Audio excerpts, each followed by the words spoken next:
Hello, everybody. Can you hear me? Yes, we can hear. I can hear you. Awesome, awesome. So, welcome, everybody. Um, Today's webinar, as you can see on the screen, for those who are doing video, you can watch it as I explain how to open an interactive broker's account. So, someone is having their mics open.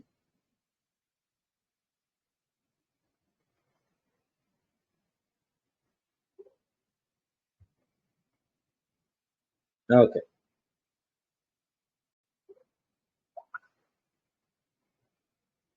So let's get started. I'm thinking whoever is here is ready to go. So as you can see on the screen, it shows you the Interactive Brokers website. That is interactivebrokers.com. Once you're here on this website, that's where you can sign up for Interactive Brokers. But first, let's do a little bit of introduction to what Interactive Brokers are all about. Interactive brokers have been in the market for a long time now. They're both, offering brokerage services for, casual investors and even, the big shots, the big guys who want to do large scale kind of investing stuff. So if you're an individual, you want to invest a little bit of your money into the market, or you are a group or whatever it is that you have as a money fund going on, you can use interactive brokers to invest in a wide array of options out there. So one of you has just texted me saying, am I going to record this? Yes, I'm going to record this, and if you want to watch the video later on, you can do that. So interactive brokers offer a wide array of investment assets, from stocks to options to futures to mutual funds to fixed income funds, all that across 135 exchanges, that is stock market exchanges, and 33 countries around the world. So across those exchanges, some exchanges will charge you 0% commission, while others might charge you more, depending on the asset and the exchange. Interactive brokers is usually for small investors who want to get started, and also for the advanced investors who want to invest big money. So if you're one of those, you can do that. But then there's a stipulation depending on which category you go in. If you go in as an institution, it will be a different story. Why interactive brokers? Interactive brokers cater for everybody, from, like I said, from just you trying to invest your money or a group of people. It does international, different countries, all over the place. They do a lot of things. They have margin accounts. So if you want to, say, get a loan to invest in your brokerage account, they have margin options. That's a different story for another day. They offer CFDs to stocks, to futures, to options, to now cryptocurrency. I think it's passing on the screen there. At some point, you've seen cryptos. They have a trading software, or like a platform you can use. If you don't want to use their website, there's a software you can install on your laptop or computer. And they also have an app. So it's very flexible. It's if you want it on the go, you can switch to your app, and if you want it if you want it for your office, you're sitting down on your laptop somewhere, you have all that options. So among the best performing brokerages around the world, and US specifically, uh, Interactive Brokers comes in at around the top after Fidelity and what's the other one called? There's another one. Merrill Lynch. There's Merrill Lynch, Fidelity, Interactive, and Charles Schwab. Those are one of those top brokerages around the US. So if you're investing with the Interactive Brokers, you have a good brokerage, and you'll be in good hands. So I think that's good enough for an introduction. For commissions, they offer zero commissions on stocks, but an account minimum. That is, people have been asking, how much can you start with? You can start with nothing, like literally zero.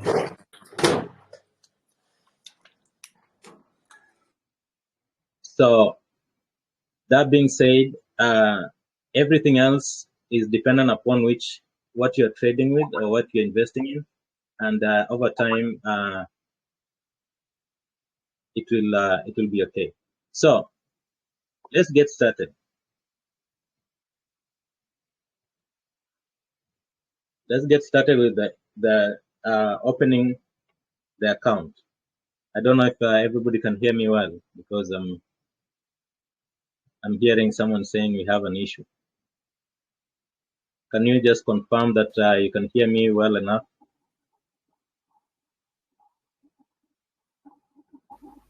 No, you are breaking. I don't know if it's only me who has that problem, but you are breaking at some point. Okay. Anyone else? What do you think is going on? It's also breaking. I don't understand. Maybe I thought it's from my side. Um, I No, I have a think it's pretty my good name. internet. I don't think maybe I have a lot going on in the background. That's why it's breaking. But if you can hear me, just let me know as I try to see what I can do for now.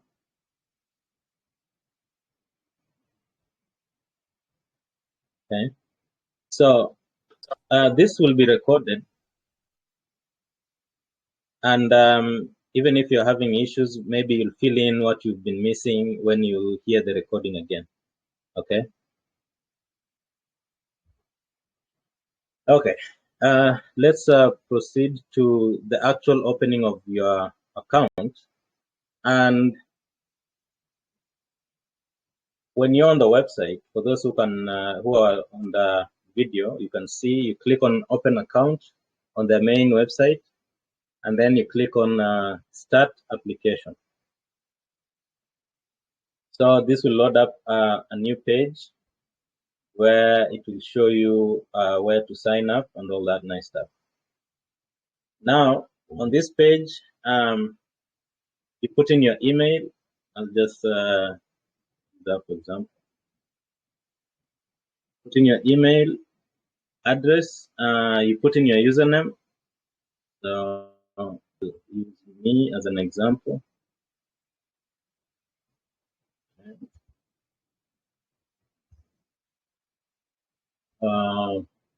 It says your username has to be at least 9 characters. So mine doesn't make it to 9 characters. I might add a number there, something like something like that. Now you can see the username is correct.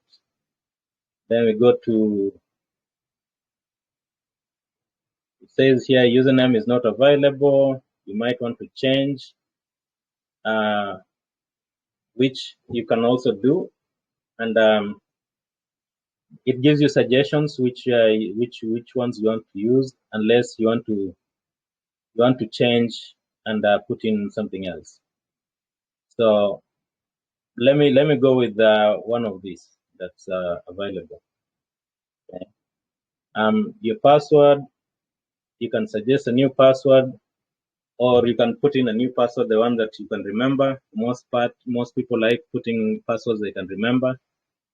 I'll just use a suggested one from the browser. And then the website, you have to change the website, the country, the country to where you are. Most of you are in Kenya, so change it to that.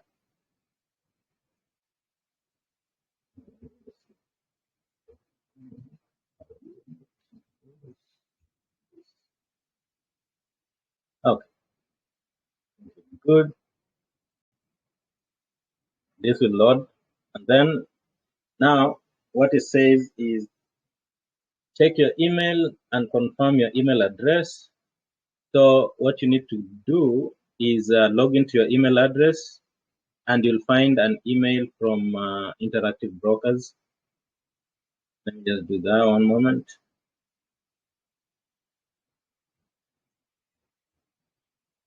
Okay.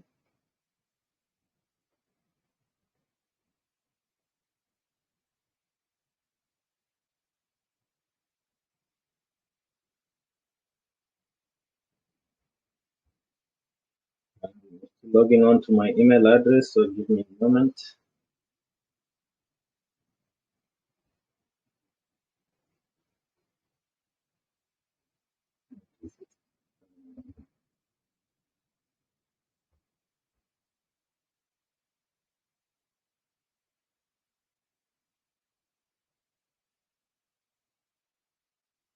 Password.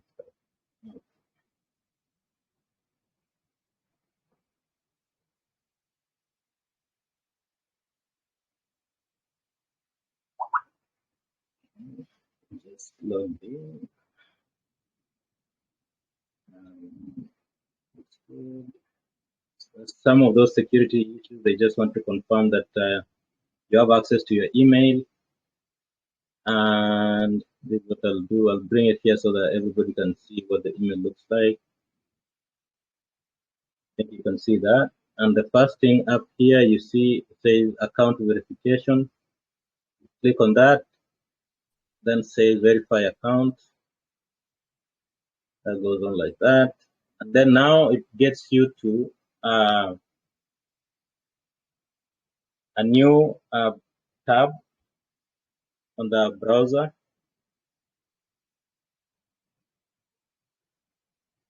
where you can now log in again with the username and password that you had from the previous page, which for me it was this one. So you can easily just copy this, come here and paste that username, or if you remember it, you can just put it there.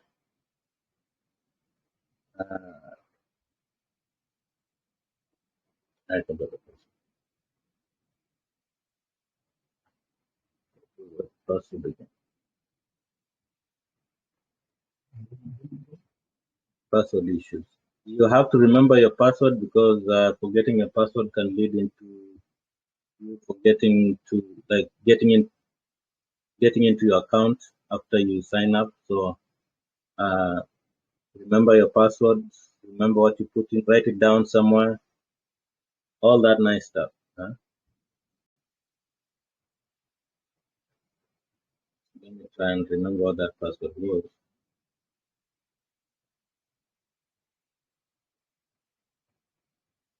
I think I forgot that password. I should have written it down. Well,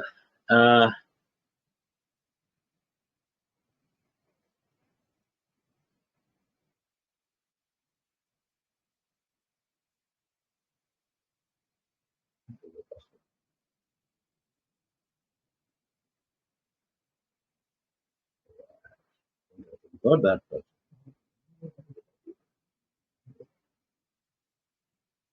Let me see.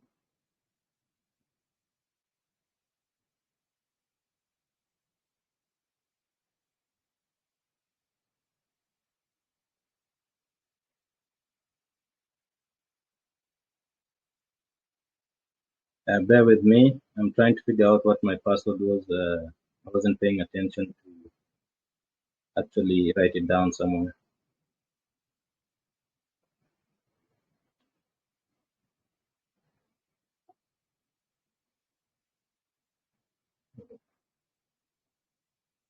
I might have to go back and start again.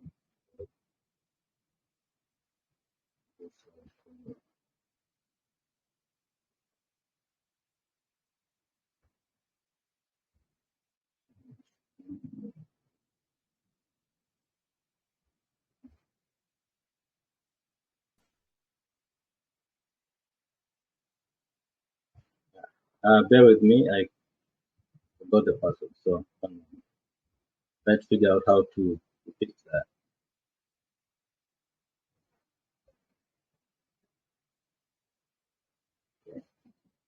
I got it.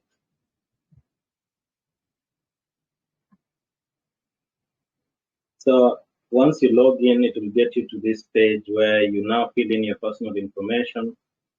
And this is where it's very critical for you to know exactly what you're filling in so that next stages it won't be a problem.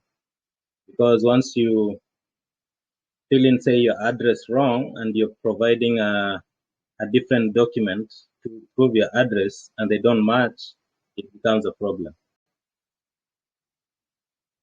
Now, as we wait for this to load, that's something you need to keep in mind, that your address need to match.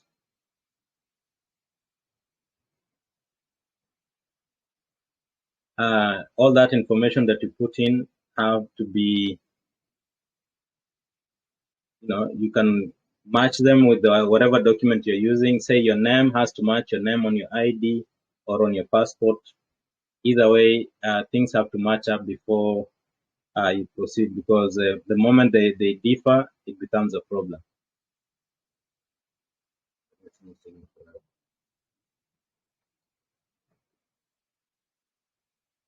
Okay, so it will get you to this page where it asks you, select the type of account you want to open. So individual is just you, a single person who wants to open an account. If you're married or you have partners as a group, you can say joint account. So you and your wife, or you and your husband, whichever way or whatever. So two account holders. You can also open a retirement account, but that's only for US residents. So if you're not a US resident, you cannot do that. Groups, there's a trust account, which is for if you have a trust in your name, you can use that. That's a different story for another day. Advisors, financial advisor or something like that, anything to do with finances as a group. In that sense, you use a advisors account. Institutions, small businesses, and all that. So whichever way you're doing this, there's always an option for you as a business, as a group, as a hedge fund. So you can use either one of these. But for today, we want to do it as an individual. So it's just you and you alone. So you select individual and select start application.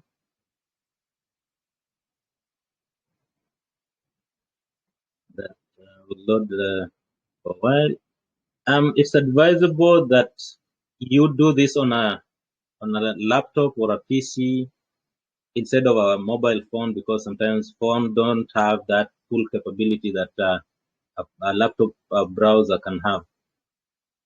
So once you're here, you put in your full name. So for me, I'll do this.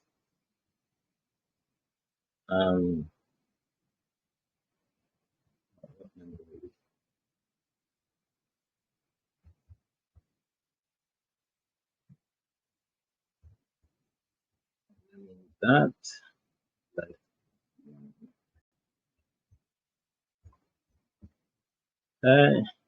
Now this is where you put in your address. So when you're putting in your address, you put in the building number, not the PO box number. For most people are putting in PO boxes, numbers. People are putting in nothing, just the street name or whatever. So I know some of you have encountered these addresses in places where there's like a number on the building, and then the address follows after that, the street and everything. So let's assume your street or your building number is, let's say, 505. You put there 505, and you can see here there's a 505 Thika Road, Kenya, as an address.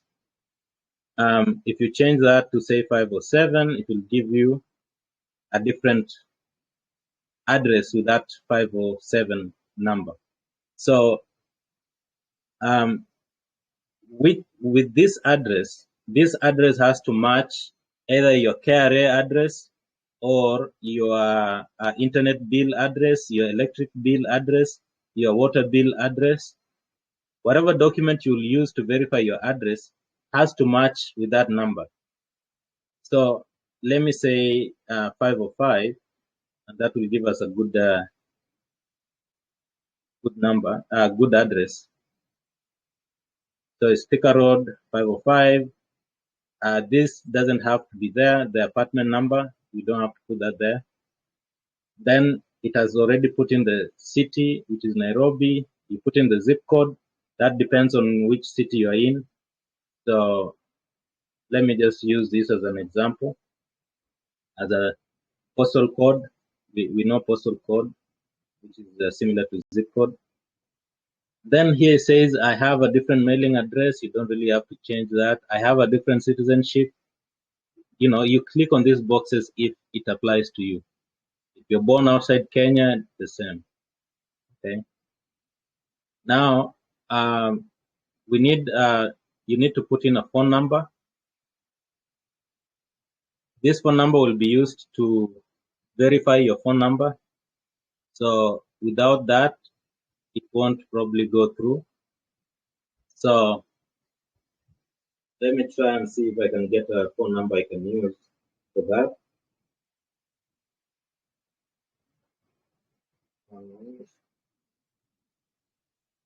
So everything has to match with your documents and everything. So you're putting in a phone number, it has to be your phone number, not a phone number that you won't be able to access.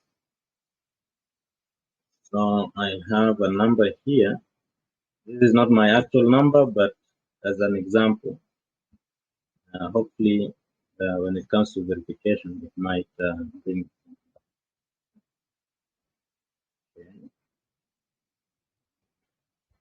Just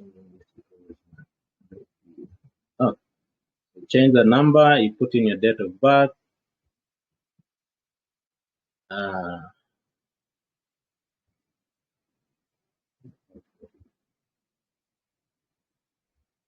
Starts with the year.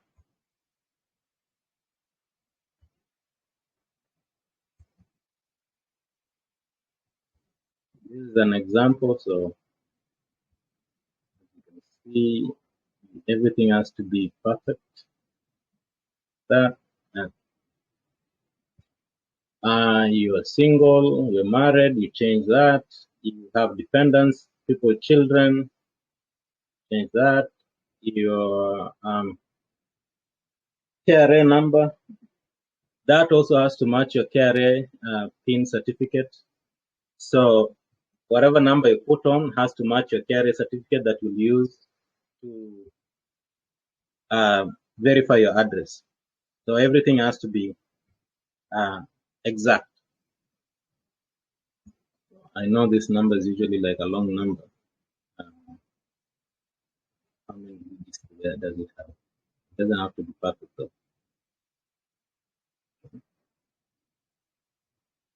One, two.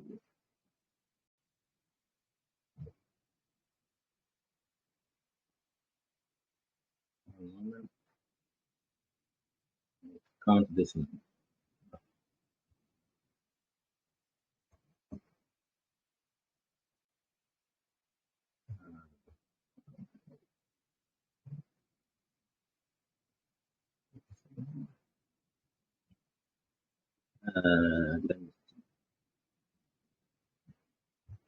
that's on a sample KRA number. Usually looks something like that.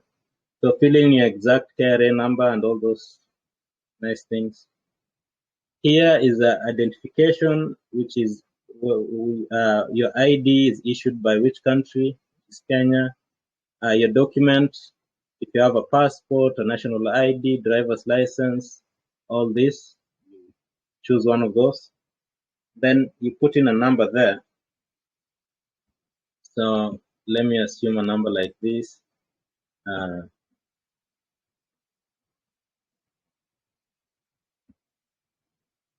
Then the next step is to pick your employment status. So if you're employed, you say you're employed. If you're not, you say you're retired or you're a student or you're whatever it is that you are. You're unemployed. So you pick one. We'll choose that, for example. So for those who choose employment, you have to put your employer's name right there. So if you are an accountant with whatever firm, if you're a teacher, you know teachers usually use a TSC. If you're a doctor, you know the rest. You know your employer. You know who you are employed to. So put in your employer. For me, I'll just use the TSC as an example. An address corresponding to, the address of your employer. So this is an example of an address. It's not exactly the right address for TSC. Okay.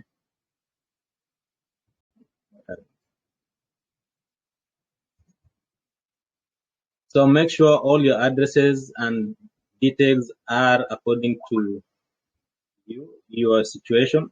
Don't use fake addresses and fake names and fake all that, because once it comes to verification, they'll ask for the right documents that confirm those details.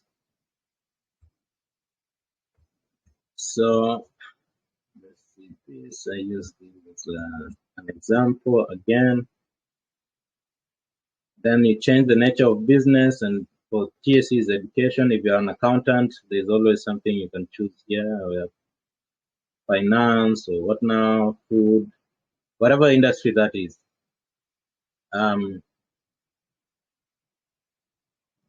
Someone works with the TSC could be a teacher.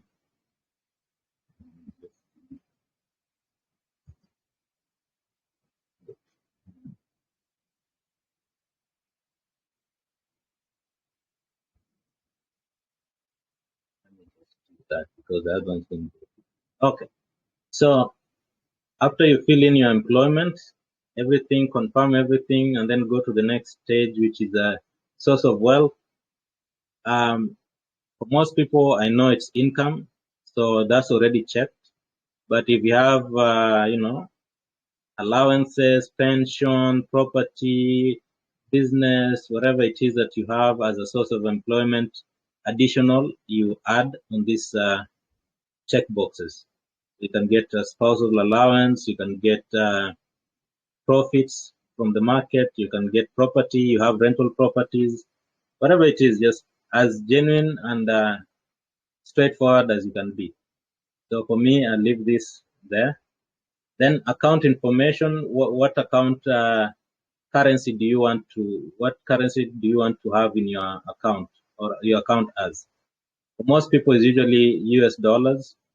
You can choose pounds, you can choose Australian dollar, depending on whichever one you feel you're comfortable with. Most people is usually US dollars. Then you have security questions. This is just for security purposes. Again, answer to the best of your knowledge, something that if your account gets blocked, they'll ask you these questions, and you might want to remember the answers.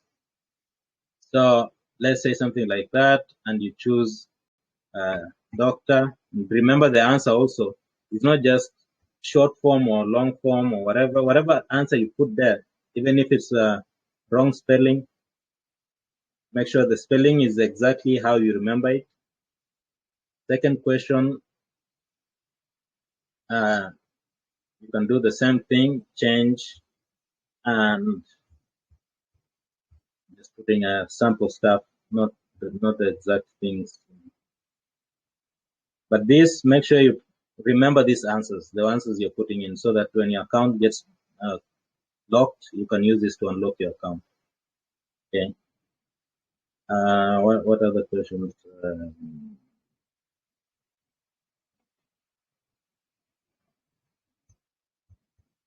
So this is sample answers and questions that you use to answer this stuff. Then now you're ready to go to the next stage. Just scroll back up, make sure everything is okay. Then scroll back down and proceed to the next stage. So if they have a problem with whatever you filled in, an error will pop up, and you'll have to reinsert your answers afresh, okay, wherever you filled in. Now you see here it says I didn't choose salutation. So you're Mr., you're Mrs., you're Miss, you're Doctor, you're all that. Okay. You can choose whatever works for you and proceed again. So whatever error it is going to show you where the error is, and you can fix it and proceed to the next stage.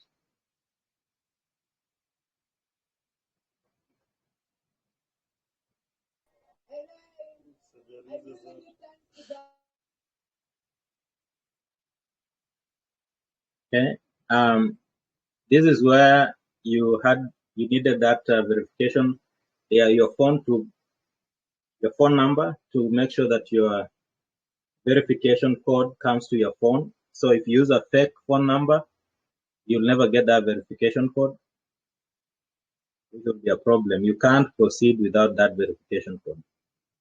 So I'll just use this fake verification code with the fake number that I've used. Confirm that. You see your mobile phone was confirmed. And now you are ready to go to the next stage. This screen, it's configure your trading account. So what here says is, what are you going to use to trade? There is a margin, cash, and portfolio margin. So what most people usually select is cash, because that's the money you have, is cash. So if you have money, the one you have is usually cash. Now, if you want to borrow from the broker, you use margin, meaning majority of what you're trading with is from the broker themselves, and they have arrangements and whatever agreements you have with them, and they'll give you a certain amount of money to trade with. And then portfolio margin is a mix of both cash and margin. So let's say you have 100K on your account, you can get portfolio margin, which is a loan against your portfolio, or a loan against the money you have on your account. And this also you need to deal with the broker, and they'll give you the terms and conditions on how to access those. But for most people, you don't want to get into margin and portfolio margin because it raises your risk, and at the end of the day, it might end up hurting you in the long run than helping you, unless you know what you're doing. So for the most part, we will select cash. Then you select your net annual income, which is how much money do you get total per year. Okay, so I'll just select that, less than 40,000, which is this. It means it's dollars, not Kenya shillings. So as you can see here, net annual income in USD dollars. Net worth, you can also do the same. You know yourself, you know how much money you have. So,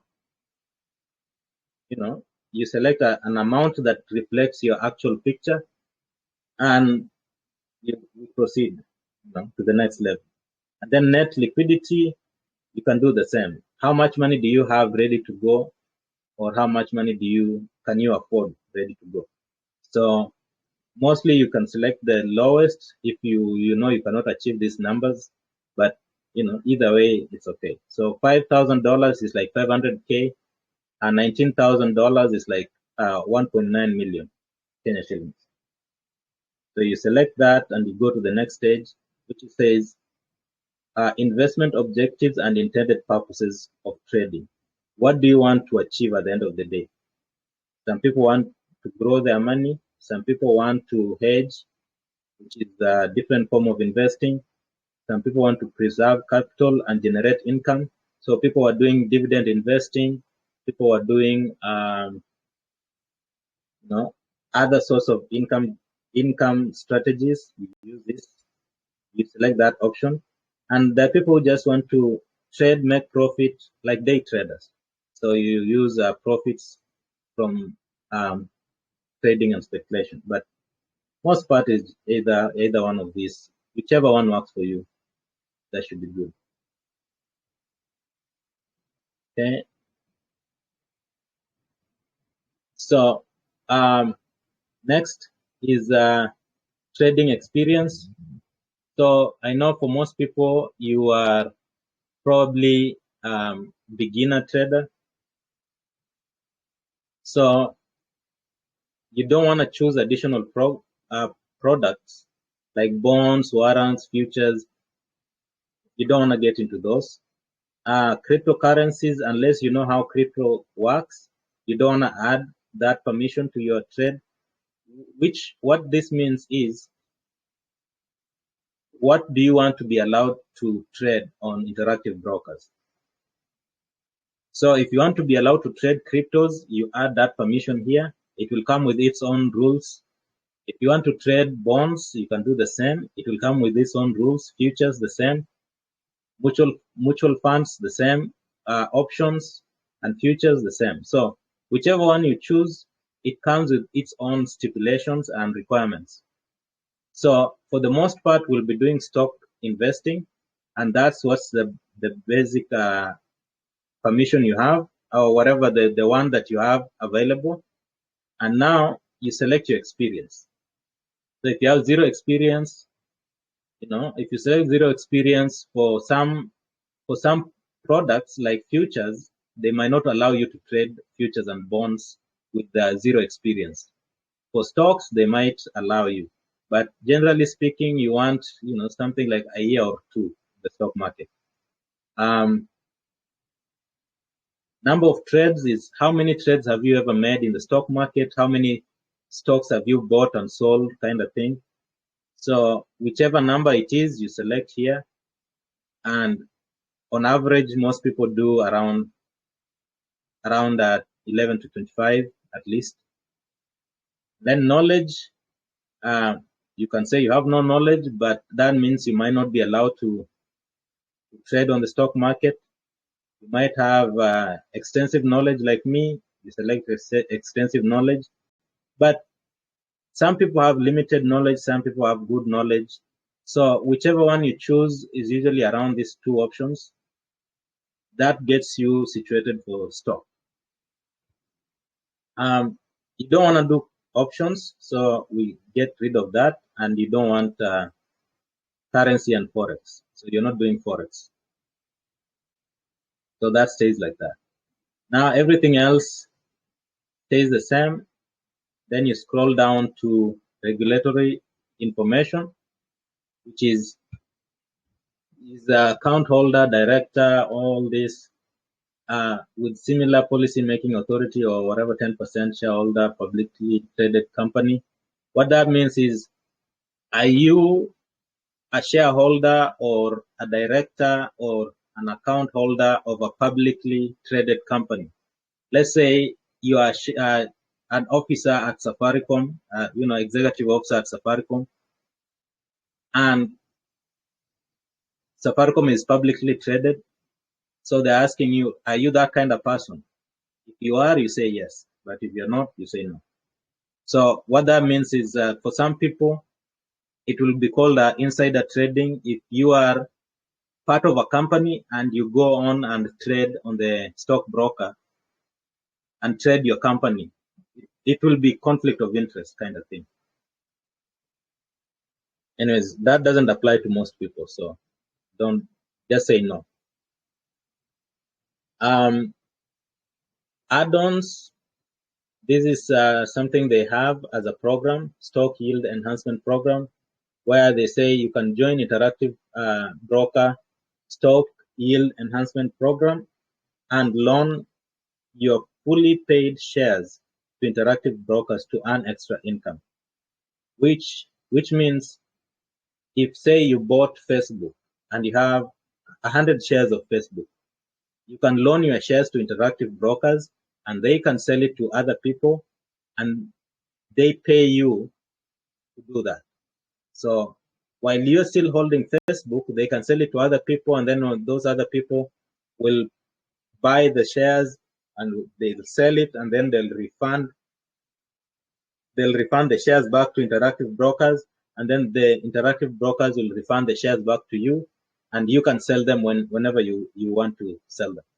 So it's a good program if you just want to make some money over a stock that you're holding. I would suggest like you subscribe to this option because it adds a little bit to your income at the end of the day. So that's an option. If you don't want to do that, you just want your shares to stay in your portfolio with no limitations, do that. Then how did you hear about us? You don't really have to answer that, but those who want to, you can say recommendation, and then influencer is like someone like me, or family and friends, or whatever, whichever one or whatever that goes on like that. Then we go on to the next stage where your account gets set up. So this is where you confirm your address. Make sure that this address is exactly matches what is on your KRA certificate, and everything else, your date of birth, your KRA PIN number, your country of birth or citizenship, all this, they match, right? Then comes down to this, where it says treaty benefits. So it says, I certify that I am a resident of a country below, within the meaning of income tax treaty between United States and that country. So if you have some sort of tax relation with the US in some way or another, you choose this option. But for most people, you say you don't qualify for US treaty benefits, all that nice stuff, because you're a Kenyan citizen and all your taxes is paid through the KRA, and there's no sort of all these complications. So you do that, and then you certify that the information you put in is correct. Say yes. I agree that under penalty of perjury, that the certification above is true and correct and all that nice stuff. Terms and conditions, how it goes. Then you consent to the collection and distribution of tax form in electronic format in lieu of paper, including through the account management portal. So if there's any taxes, whatever the thing they want to do, you confirm that, consent to that, you say yes. Then now you sign for this application. Everything is electronic. So it says here, type your name to sign. Exactly the way it's written here. So you type that name like that. Like that. Okay, and then you see this green check mark that shows that the signature is confirmed, and you say continue.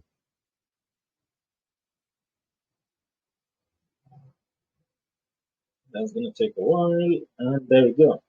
Now, this is again to review and confirm that everything is as should be, which is your name, your account, everything. You scroll down, make sure everything matches, your address, your phone number, your date of birth, your all that nice information. Okay? Your employer and their address, because after this, changing it is a whole other hassle. So if you want to change anything, you can click on this pencil thing where it says edit. No, whatever it is that you feel like it's not the right thing, you click on it and say edit. Just make sure that every one of this information is correct and verifiable. Then everything else stays the same. You agree to these disclosures, which is, if you want to read more about what this means, you click on it and you read privacy and you read trading, day trading and the risks, all that. You take your time and read all that and accept consent to those things. And you sign again your name right there, like exactly as it's written on this part.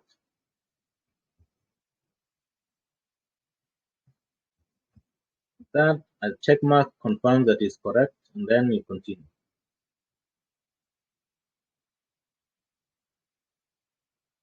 Okay, that's going to take a while to load.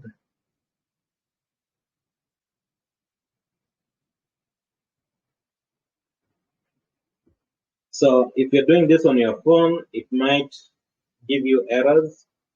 I strongly suggest that when you're doing this, do it on your laptop or a computer somewhere. Otherwise, it might bring error issues and all that problems. Okay.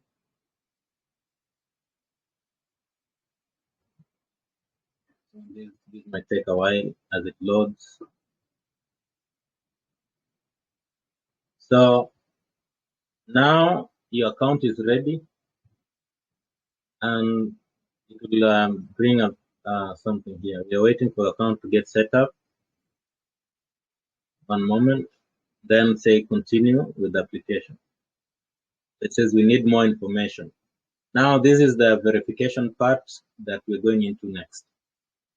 So as you can see here, it says you're almost there. There are one or more pending items that require your attention. Okay, and those items are these ones. So you need to submit your proof of residency and submit your photo ID. So that is, if you have your ID, a copy of it scanned, you can submit that back and the front side and back side. Okay. Now I wanted to show you some of the things that the mistakes that people have been making on the KRA part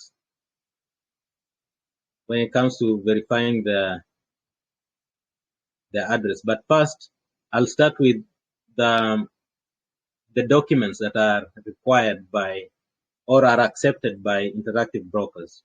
So right here is that list of those documents. So a bank statement, which is a bank statement, a credit card statement, a brokerage statement, a mortgage statement, address confirmation letter issued by a bank. Documents must be less than 12 months old. So this is February. If anything that you have is dated before February of last year, you know it's too old. So the date on that document should be March going forward to make it 12 months old. So if you have anything dated January of 2021, you know that's not going to apply. So make sure that that document is dated 12 months back, at least 12 months back, and going forward. So anything older than 12 months is not accepted. Number two, government issue document or letter.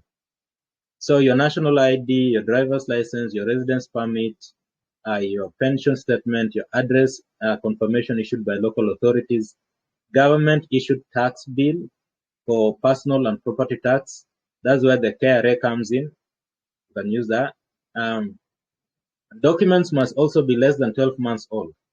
So apart from ID usually doesn't indicate the dates, so it's usually just valid. until you change it or whatever. But any other document that has a validity date shouldn't be more than 12 months old. Okay. Evidence of property, if they ask you for that, then you'll need a lease agreement. Those who have apartments, you sign those documents on when you get an apartment. It's called a lease. A title deed, a home owners or renters insurance for those people who have insurance for their houses or their homes or their properties. You can use that. Then again, the documents must be at least 12 months, at most 12 months old. Anything older than 12 months will not be accepted. And the current address must be current, meaning don't use an address from the place you lived last year if it's not the same place you're living this year. Then electric utility bill. Utility bill simply means things like gas. For those people who are outside Kenya, you understand what that means. Electric bill, water bill, internet, you know these things. Phone bills. If they have your address on there and it's not a PO box, please you can use that, and it also must be at most 12 months old or less. So anything your electric bill or your internet bill, if it's older than 12 months, they will not accept it. Okay, and it shouldn't have the PO box. If it has PO box, they don't accept. They want a physical address, not a PO box address. So on this KRA sample, I wanted to point out a few things. Let me scroll down here. As you can see, this is a normal KRA certificate, how it looks like and all that. Now, the certificate date on here should be at most 12 months old. So if your date here shows January of 2016, that will not be accepted. If your date here shows February of 2019, it won't be accepted. If this date says December of 2021, it might fly. No, it might not. So, or it might not. It depends. December is 3 months ago. Yeah, that might work. So anything after March, before March of 2021, will not be accepted. So this date has to be as recent as possible. That's why I recommended people to go onto their KRA and amend the document, change a few things here and there, maybe change your address so that this date changes to the current date. So make sure that this date is as current as possible. Then the other things that I've highlighted here is the building number. This does not mean your PO box number. This has to be the building number you're living at. So as we had seen on the previous screen when we had interactive brokers, where it said your address, whatever you put on here on interactive brokers should be the same address that matches with what's on here on the building, the city, and the street. These three things are very important and should match what you put on interactive brokers. So if this information is different from what you're putting on interactive brokers, you'll know it won't be accepted. The other thing is your name, taxpayer name should be exactly what you put on interactive brokers, and everything else can stay the way they are. So if these things don't match what you're putting on interactive brokers, you either go and change your KRA information and amend that and change and update the date, or you put the information exactly as it is on KRA on interactive brokers. But remember, PO boxes cannot be accepted. It has to be a building number. Okay. So that concludes part of the document verification, that is ID and residential. address verification. The next thing that I think most people find the issues with is funding your account. People are asking, what options do we have to fund our account?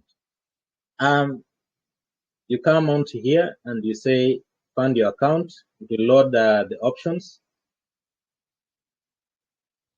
and I'll take you through that process and what it means.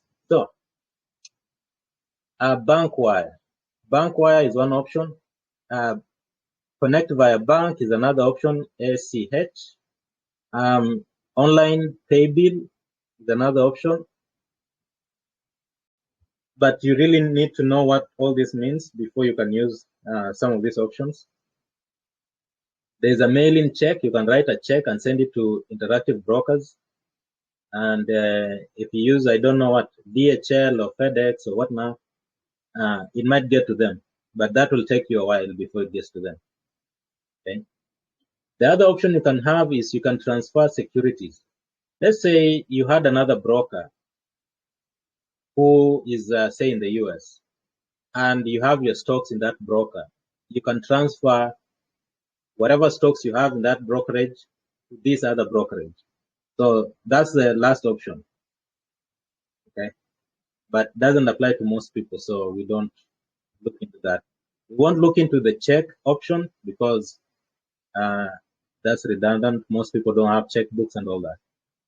Online pay bill, if your bank allows you to do this, you can use this as an option, but you have to go and ask your bank if they can allow you to do that.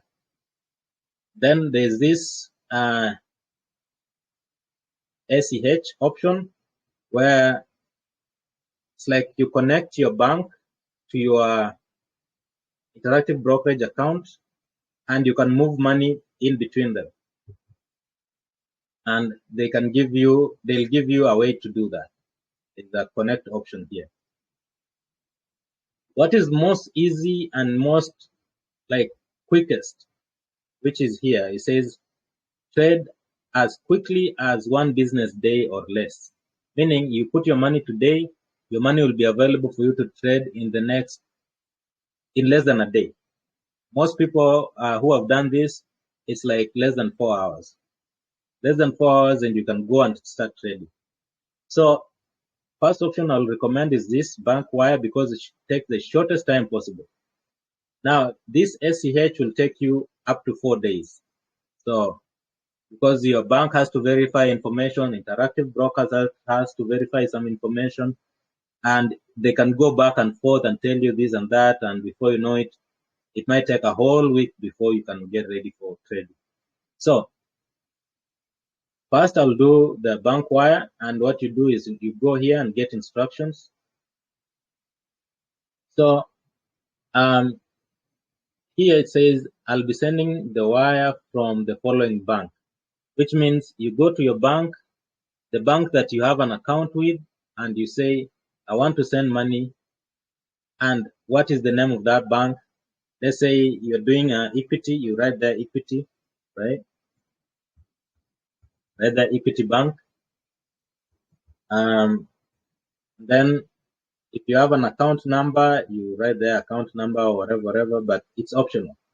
Then you can see here Equity Wire Bank just generates that automatically. Now here is where you put your amount. Now for most people ask me, how much money can I start with? How much money can I start with? It doesn't matter how much money you can start with. What matters is what is the best amount that will give you the best results. For most people, I recommend you start with at least $200, but you can start with $100. You can start with $10. You see, if you put $10, it accepts that value. Okay. But I would recommend around 200 because that's enough for you to actually make some profits on the market and be able to buy a good number of stocks, a good number of value stocks, not just any stocks, just good stocks out there. So once you select this, you can make it recurring, and you can select how often, maybe every month. But for most people, if it's a one-time deposit, you don't need to select the recurring transaction. Say get wire instructions.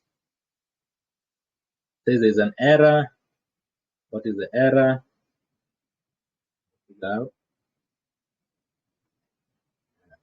Bounced me out. So there's a problem somewhere. We need to fix that. Go again, try again. Do the same thing. Okay. Sending institution, we use equity.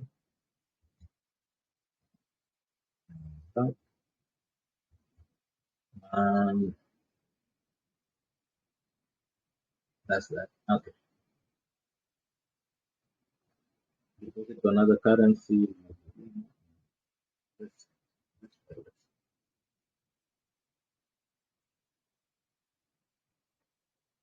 They might have a problem with the whole thing, but what it essentially means is they'll give you instructions, like it will print a page where you can use that information and go to your bank and say, excuse me, I want to make a wire transfer.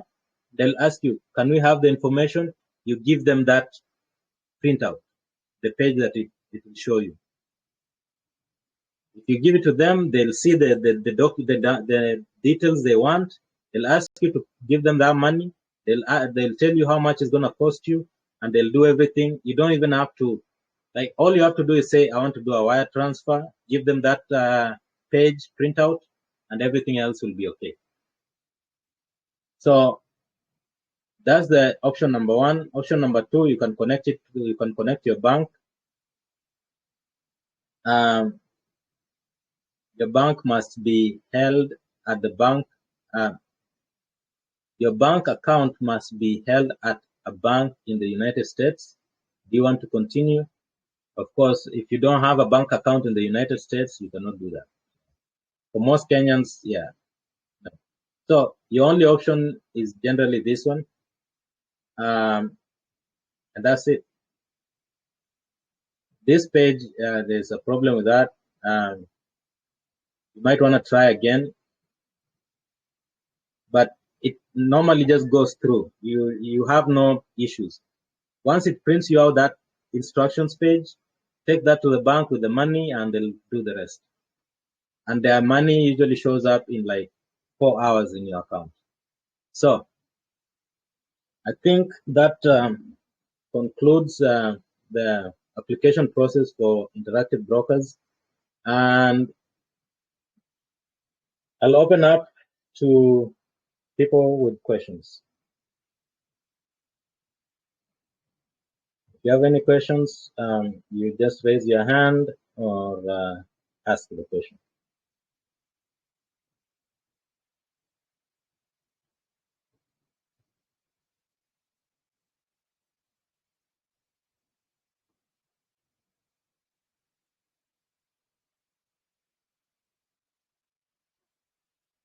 Anyone with questions?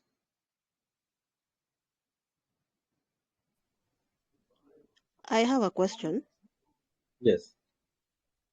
I want to ask to take you, like, I want to take you back to the beginning of the application process. Mm-hmm. Hello? Okay. Yes. Yeah. There's a place where they ask which kind of account you want to open. I didn't really get Yes. that. What do you feel? What do we put? Which account it means? Say if you have a spouse, you might want to open a joint account. But if you are an individual, you select individual account. If you are an institution, you go to the institution accounts. So it depends with how you are opening your account. So for most people, because you are individuals, you just select individual account. Oh, okay. So. Yes. Okay, thank you. Hello. Yes. I had a question, but it's slightly not on this topic. I don't know if I'm allowed to ask. Yeah, you can ask any question. Oh, it's about the difference between CFDs and stock. I've been researching about them, but I've not quite understood the difference. Okay.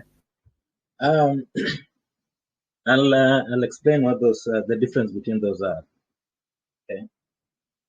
So what is the best way to do this? Let's see what is the option. Okay. What is the best option to do this? Okay. Let's say you wanted to buy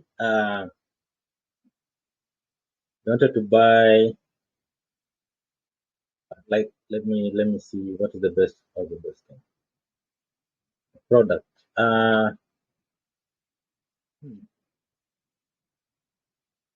Let me see. Okay, so let's say you wanted to buy milk from KCC, for example, just 500 ml of milk from KCC.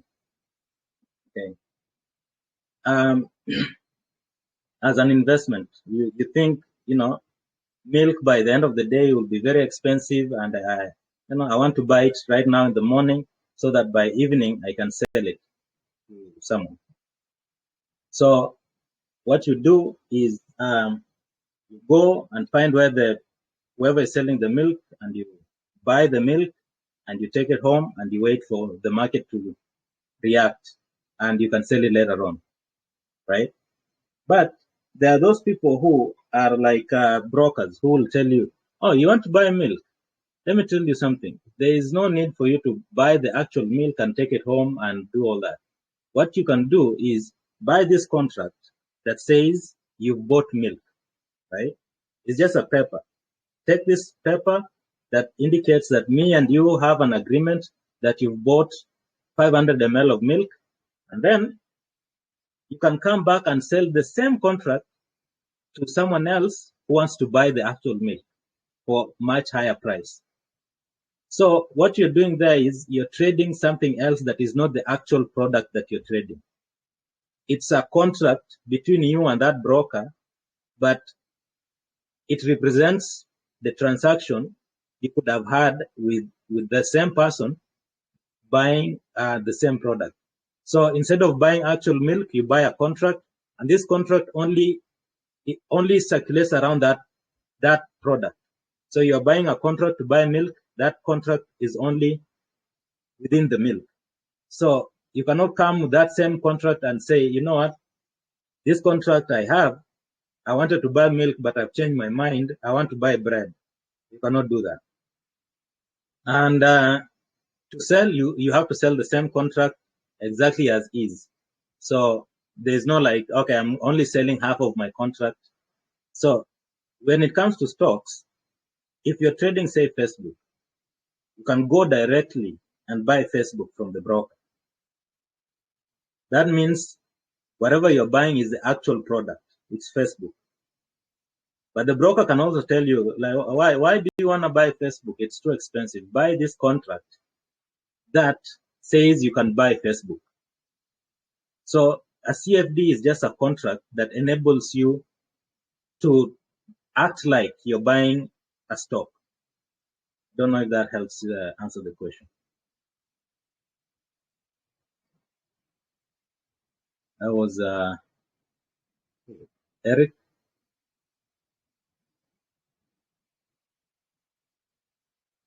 Is that Eric who asked that question?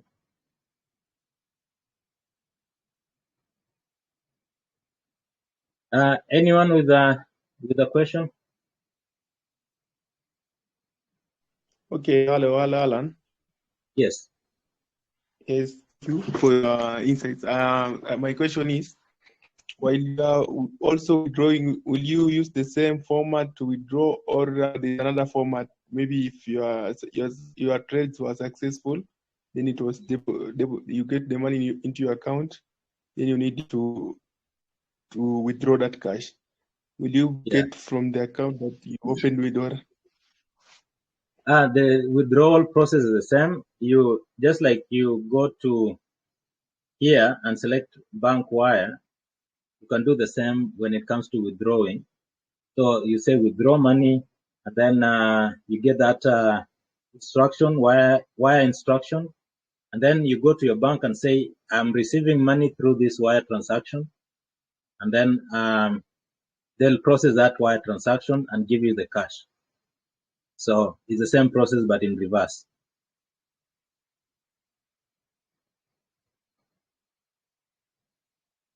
Does that help? It was helpful. Yeah. Thank you. It was helpful. Yeah. So the process is the same. It's just in reverse. Okay. But if you have money in your account, you know for sure it's in your account. There's no like, it won't go anywhere. It's in your account until you decide to withdraw the money. That's when it comes out of your account. So you have to go physically to the bank, or you can use other means to get the to do wire communicate to the bank. transfer. To do wire transfer, you have to go to the bank. Okay. Because, like I said, you take the instructions with the money and you go to the bank and tell them, I want to do wire transfer. Okay. For most banks, I don't know if they can allow you to do wire transfer through the website or through the mobile apps. I'm not sure if they can allow you to do that. But for the most part, I think I've seen that on Cooperative Bank. You can have that option on their website, but they charge also for you to have that option to access the bank through their website. Do like internet banking.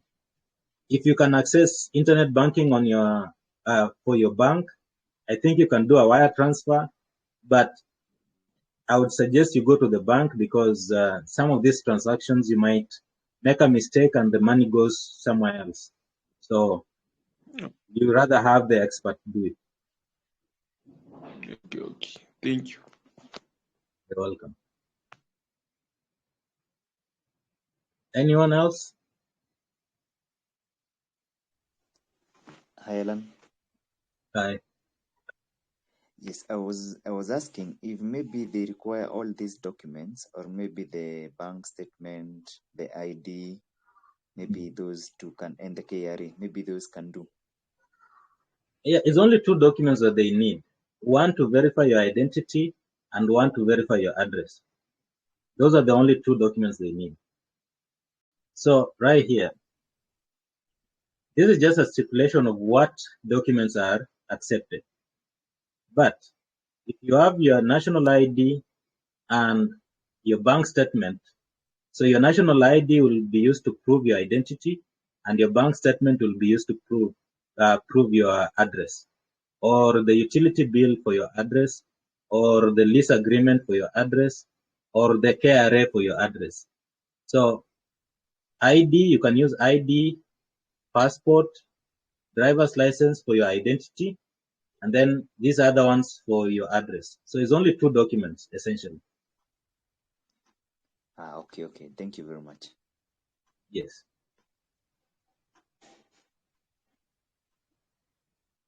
Do you have anyone else?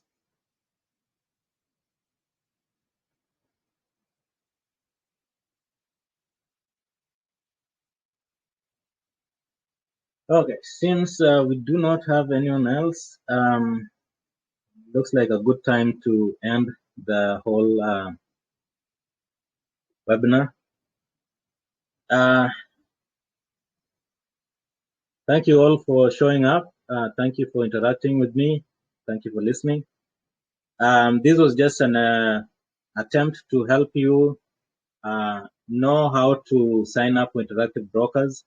Like I said, Interactive Brokers are one of those best brokers in the US, and they're best because they offer a lot of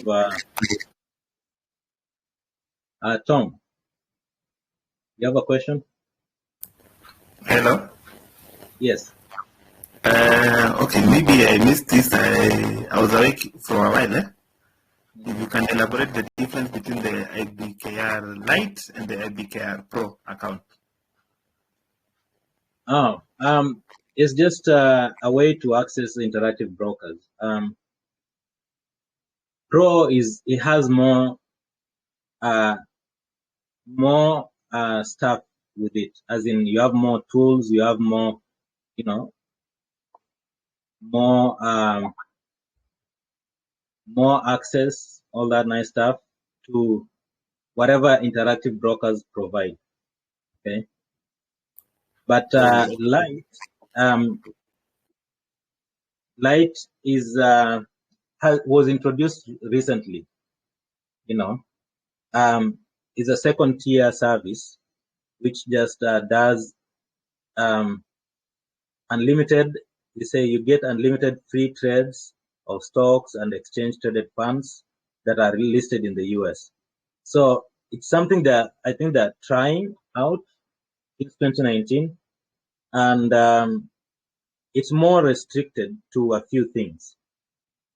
But the pro is like you can do whatever you want to do, indices, futures, options, all those other stuff. Okay. Oh, okay. All right. Thank you. Because I was trying to sign up for Light because of the free trading. Yeah. And I couldn't because I was saying it's for only US, and the IBK Pro, it has, okay, it's commission based, so you have to pay the commissions. But the Light, it's free. So I couldn't sign up for Light. I could only do it for Pro. I was wondering if there's a way you can sign up for Light when you're in Kenya. I think given the situation, maybe because they're still trying it out in the US, they haven't opened it up to the rest of the world for that. But I know for sure over time it's going to go through. But that being said, even the commissions, they're like what, 20 cents per transaction or something. So it's like 20 bob to make a transaction. So it's not really a lot. Okay. Oh, okay. Thank you so much. Yes. Anyone before we close it? Yeah, Alan, I got a question. Mm-hmm. Do they still charge commissions on buying and selling in both ends? Yeah. There was a time when, no, wait, I think I saw that recently. They were not charging any commissions for the most part. They don't charge commissions unless, like, the highest commissions they charge is usually like 29 cents, but it's like some specific assets, not everything.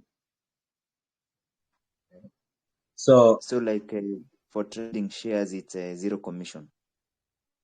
So here it says interactive brokers, unlimited, Light gives you unlimited free trades and all that. But Pro, they charge you 0.005 per share minimum or maximum of 1% of your trade value. Okay. This is just a review I'm reading. So, but I know for the most part, they don't charge a lot. Like it's less than 20 bob per transaction. Okay. Less than. That's a bit fair. As compared to Kenyan stock market, they charge you like 2%, 3% or whatever. Yeah. So these guys, it's really, and you're trading like good stocks. It's not like stuff that you will keep holding on for like 3 months. This is the stuff you buy today, 7 days later, you've made 29%, 25%, 15%. So that 20 bob, 30 bob, whatever, is nothing. Okay. I understood that, and thank you. Yes.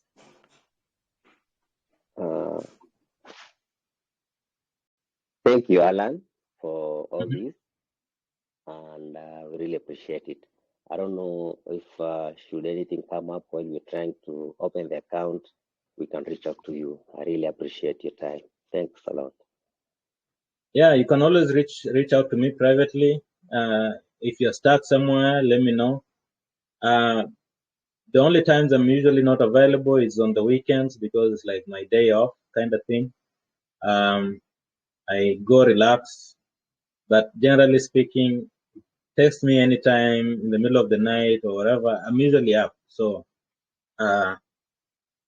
if it's something pressing, let me know. If it's where somewhere you're stuck, let me know. I can guide you through that. But otherwise, I encourage you to open an account. Just have an active account ready, because I know you might get money somewhere and you might not have plans for it. So when you have that money, free money at some point, or money you don't intend to use immediately, put it on the stock market for a week. You might make more than just sitting on it and probably misappropriating it. Okay, so this has gone in long enough. I think it's a good time to end. Again, I appreciate you for showing up. I thank you all for participating and listening. And like I said, this is recorded. You can find the video later on. For those who cannot access video right now, you can find the video later on and watch the whole thing. Good presentation with stuff on the screen there, and all the steps outlined. So without further ado, I would like to end this and wish you all a good night. Thank you very much, Alan. Good night. Awesome. Thank you very much. Thank you very much. Good night. Good night, kid. Thank you.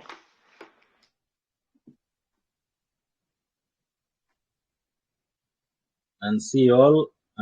Hope to see you, talk to you, all that nice stuff. Thank you.